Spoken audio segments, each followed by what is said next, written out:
So, a little over a week ago, there was this clip from the Whatever podcast that was really trending in Christian Twitter. It was a poorly framed, very short clip of a heated argument between Andrew Wilson and Nala Ray Fitness.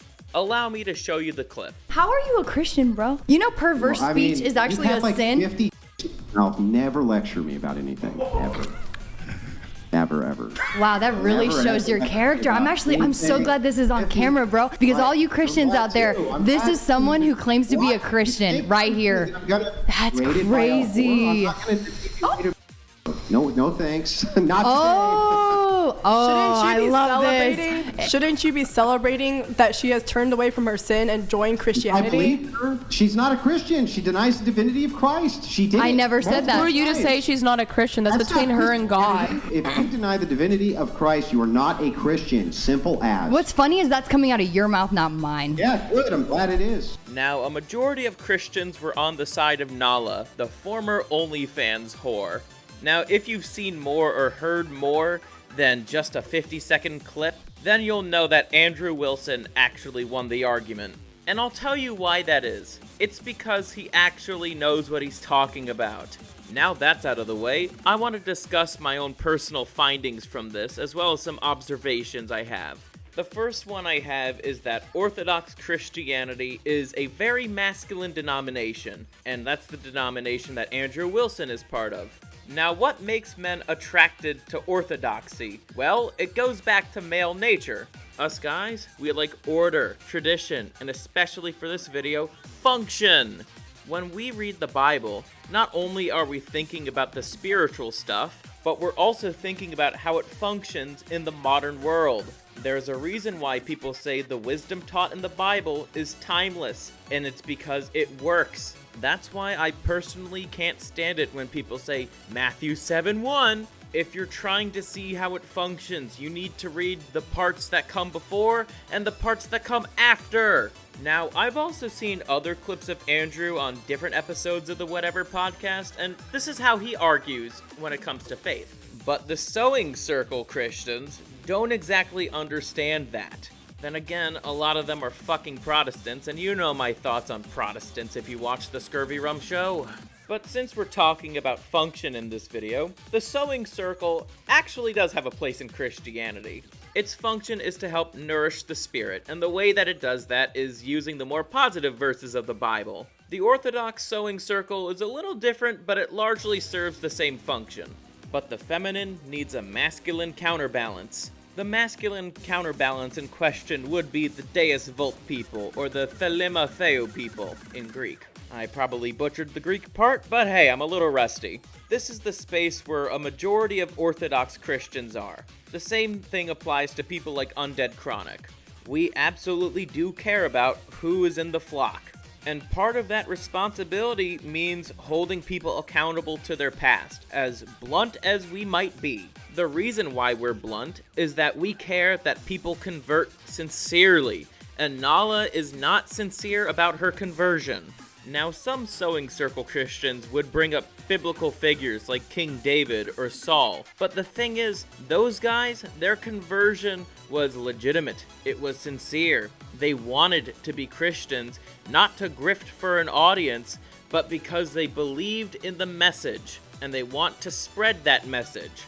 But the best example of sincere conversion I could think of is Saint Mary of Egypt. To give the spark notes of her story, basically she was a prostitute, and then when she wanted to convert to Christianity, exiled herself for 47 years, and then became a saint. These figures understood that Christianity has a function, and in order to be saved, there are standards.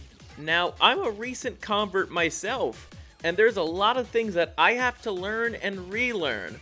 But because I want to be sincere about this major lifestyle change, I will, to the best of my ability, try to make the appropriate sacrifices. Nala isn't doing that. But Sewing Circle Christians are basically acting like leftists in telling us that we have to accept this whore into our church, without her having to make some serious lifestyle adjustments. even though she's not on OnlyFans anymore, she's still committing heresy by doing this Jesus Talk podcast and by selling merch with his likeness on it. She doesn't care about the faith, she's just trying to use it to grift.